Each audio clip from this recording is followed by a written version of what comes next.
వాళ్ళ ముఖ్య ఉద్దేశంతో మన ముఖ్యమంత్రిగా చేపట్టే బృహత్ కార్యక్రమానికి మనందరం చేదోడుగా ఉంటామని, ఇండస్ట్రీ మీ వైపు ఉంటుందని మనస్ఫూర్తిగా ఈ సందర్భంగా నేను తెలియజేస్తూ, మీరు ఎలాంటి ఆర్డర్స్ ఇచ్చినా సరే శిరసా వహిస్తూ ముందుకు తీసుకువెళ్తామని సందర్భంగా మీకు తెలియజేస్తాను సార్.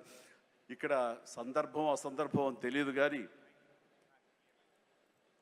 మన పక్క రాష్ట్రం అయినటువంటి మనో తెలుగు రాష్ట్రం ఈ కళాకారుల పట్ల, ఈ సినిమాల పట్ల వాళ్ళని ఉత్సాహపరిచే దాని విధానంలో కొంచెం వెనకంజ వేసే ఉందనుకుంటున్నాను. కాబట్టి సినిమా వాళ్ళకి అతి దగ్గరగా ఉన్నటువంటి ముఖ్యమంత్రి గారు నారా చంద్రబాబు నాయుడు గారు, ఆయన కూడా దీన్ని ఇన్స్పిరేషన్గా తీసుకుని మరింత ప్రోత్సహిస్తే కనుక మీరు ఇచ్చే ఉత్సాహంతో ఎంతోమంది యంగ్స్టర్స్ ఈ రోజున మరిన్ని సినిమాలు చేస్తారు. ఆ సినిమా రెవెన్యూ కూడా మనకి కంట్రిబ్యూట్ అవుతుంది మన స్టేట్ ఎకానమీకి.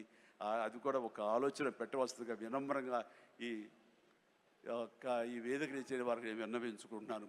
అలాగే మన ఈ కార్యక్రమం, ఈ అవార్డులను చూస్తుంటే కనుక ఇది సీనియర్స్కి గౌరవాన్ని ఇచ్చే విధంగాను, అలాగే యంగ్స్టర్స్ని ఉత్సాహపరిచే విధంగాను చాలా చక్కగా ఈ అవార్డులు ఎంపిక జరిగింది. దాని కానీ ప్రత్యేకించి మన జ్యూరీ కమిటీకి కానీ, ఈ అవార్డుల కమిటీ సభ్యులకి ప్రతి ఒక్కరికి నా హృదయపూర్వక అభినందనలు తెలియజేస్తున్నాను. మరొకసారి ప్రతి ఒక్కరికి నా ధన్యవాదాలు తెలియజేసుకుంటూ ఉగాది శుభాకాంక్షలు తెలియజేస్తాను. ధన్యవాదాలు. Thank you so much.